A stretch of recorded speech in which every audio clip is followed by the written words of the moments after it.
Hey everyone, it's Angie and welcome back to another video. Today I will be doing the Sailor Moon Redraw Challenge. I've been seeing it a lot on my Instagram and everyone's been drawing Sailor Moon fan art all of a sudden, and I love Sailor Moon, so I thought of joining in too.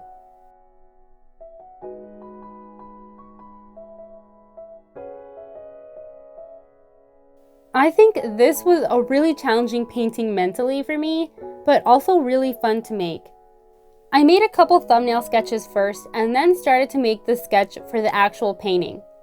At first, I wasn't sure whether to make this on a separate sheet of watercolor paper or in my watercolor sketchbook, but I made it in my watercolor sketchbook obviously, and I didn't add too much of a background.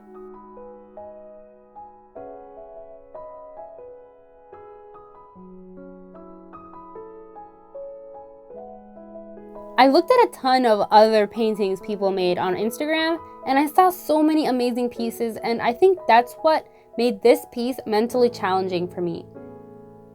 It got a bit overwhelming to see so many art pieces from others.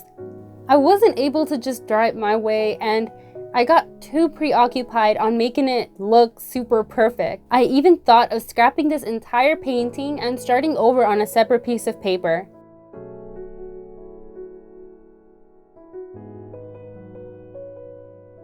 Throughout this process, I thought a lot of times that it was ugly and that it wasn't turning out good the way that I imagined, and that it was just horrible. And it was so hard not to scrap this.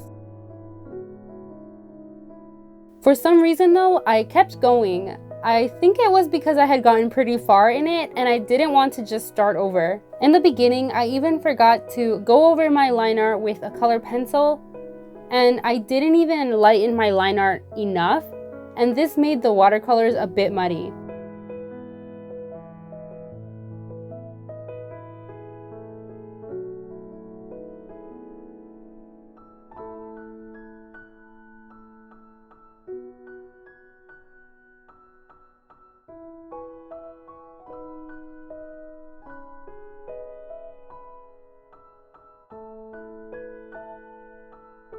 Towards the end, using the Himi gouache was totally last minute because I'm still getting used to it and learning how it works, but it did help with covering up some of my line art that turned muddy under the watercolor and parts that I didn't like.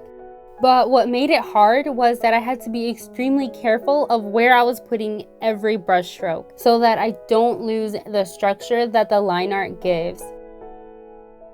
It was also really hard to paint the blonde hair because of the blue background. It made the color mix into a bit of a greenish color, especially when it came to making the loose strands on her hair.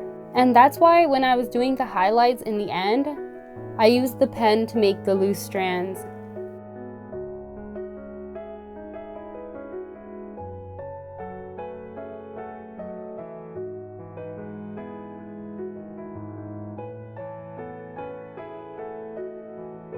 While I was making this, I actually ended up watching Sailor Moon again. I watched it a long time ago, but then I had never finished it and then I lost my place.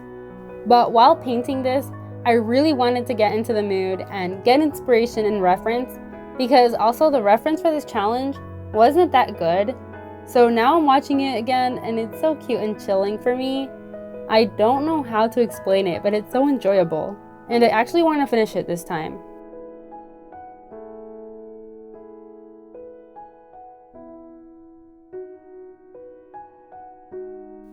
So what I really enjoyed while making this was the hair. Even though it was really hard, it was super cool to see the gouache build up and make the hair.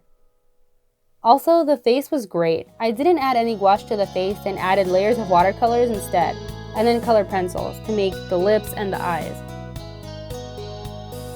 I loved doing the highlights in the end, and I really love how it looked in the end. I'm glad I didn't scrap it. I even thought of doing this challenge again just to see another variation of what could be, and because I had such a really good time. Actually, like, it was hard, but it was fun at the same time. But anyway guys, that's about the end of this video.